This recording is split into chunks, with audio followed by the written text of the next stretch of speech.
Wherever you go, whatever you do, throw a little at it. Omax, Vest and Briefs.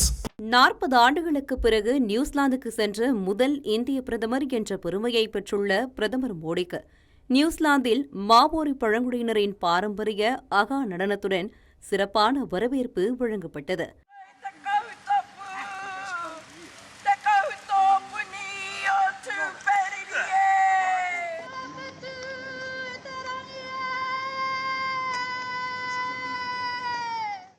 New Zealand பிரதமர் Christopher Luxon இந்தியாவுக்கு வந்தபோது தொடங்கப்பட்ட தடையற்ற வர்த்தக ஒப்பந்த பேச்சுவார்த்தைகள் வெறும் 9 மாதங்களில் கையெழுத்தாகியுள்ளதை பாராட்டிய பிரதமர் மோடி, இந்த ஒப்பந்தம் இரு நாடுகளுக்கும் இடையே சந்தை அணுகல், முதலீடு, தொழில்நுட்பம், சேவைகள் மற்றும் திறமையான பணியாளர்களின் பரிமாற்றம் ஆகியவற்றிற்கு புதிய வாய்ப்புகளை உருவாக்கும் என்று கூறியுள்ளார். குறிப்பாக பாதுகாப்பு, கடல்சார் பாதுகாப்பு, பயங்கரவாத எதிர்ப்பு, பேரிடர் நிவாரணம், சுற்றுலா, விவசாயம், விளையாட்டு, கல்வி மற்றும் கலாச்சாரம் ஆகிய துறைகளை உள்ளடக்கிய 10 புரிந்துணர்வு ஒப்பந்தங்கள் மற்றும் 8 முக்கிய அறிவிப்புகள் வெளியிடப்பட்டுள்ளன. கையெழுத்தான ஒப்பந்தங்களில் கடல்சார் ஒத்துழைப்பு மற்றும் நீரியல் ஆய்வு, இரு நாடுகளுக்கும் இடையே பரஸ்பர தளவாட ஆதரவு மற்றும் புதிதாக அமைக்கப்பட்ட பயங்கரவாத எதிர்ப்பு கூட்டுப்பணிக்குழு ஆகிய ஒப்பந்தங்கள் முக்கியமானவை. மேலும் பேரிடர் மேலாண்மை, கால்நடை வளர்ப்பு மற்றும் பால்வளம், சுற்றுலா, விளையாட்டு, கடல்சார் பாரம்பரியம் மற்றும் கலாச்சார பரிமாற்றம் தொடர்பான ஒப்பந்தங்களும் கையெழுத்தாகியுள்ளன. புதிய கடல்சார் பாதுகாப்பு உரையாடல், இந்தோ பசிபிக் பெருங்கடல் முன்முயற்சியின் கடல்சார் பாதுகாப்பு பிரிவு மற்றும் உலகளாவிய உயிரி எரிபொருள் கூட்டணி ஆகியவற்றில் நியூசிலாந்து இணைப்பதை இருநாட்டு தலைவர்களும் உறுதிப்படுத்தியுள்ளனர்.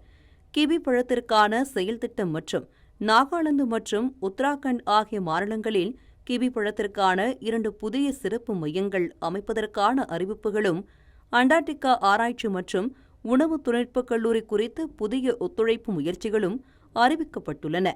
ஆக்லாந்தில் நடைபெற்ற இந்தியா நியூசிலாந்து வர்த்தக மற்றும் விளையாட்டுத்துறை சார்ந்த நிகழ்வில் உரையாற்றிய பிரதமர் மோடி, 2030க்குள் இருதரப்பு வர்த்தகம் இரட்டிப்பாகும் என்று குறிப்பிட்டுள்ளார்.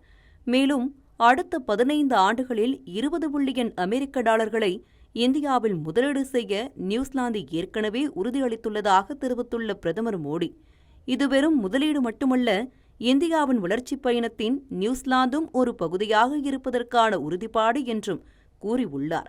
நாட்டில் வளர்ந்து வரும் நடுத்தர வர்க்கம், வேகமான டிஜிட்டல் வளர்ச்சி மற்றும் பெரிய அளவிலான உள்கட்டமைப்பு மேம்பாட்டு முயற்சிகளை சுட்டிக்காட்டிய பிரதமர் மோடி, உலகின் மிக வேகமாக வளர்ந்து வரும் முக்கிய பொருளாதார நாடான இந்தியா வெறும் சந்தை மட்டுமல்ல, உலகளாவிய வளர்ச்சிக்கான ஒரு உந்துதளம் என்றும் தெரிவித்துள்ளார்.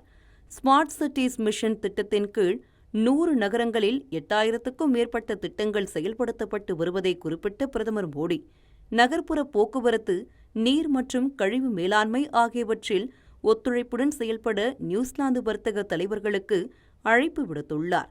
இந்தியாவின் கலாச்சார விழுமியங்களுக்கும் மாவோரி மரபுகளுக்கும் இடையிலான தொடர்பை எடுத்துரைத்த பிரதமர் மோடி, அனைவரையும் உள்ளடக்கிய வர்த்தக உறவை உருவாக்கும் வகையில் மாவோரி நிறுவனங்களையும் கருத்தில் கொண்டே தடையற்ற வர்த்தக ஒப்பந்தம் வடிவமைக்கப்பட்டுள்ளதாக குறிப்பிட்டுள்ளார்.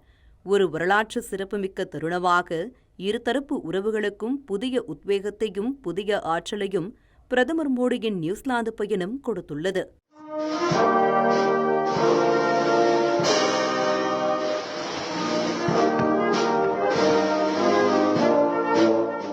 இந்த மாதிரி யூஸ்ஃபுல்லான இன்ஃபர்மேஷன்ஸை தெரிஞ்சுக்க தமிழ் ஜனம் சேனலை சப்ஸ்கிரைப் பண்ணுங்கள்.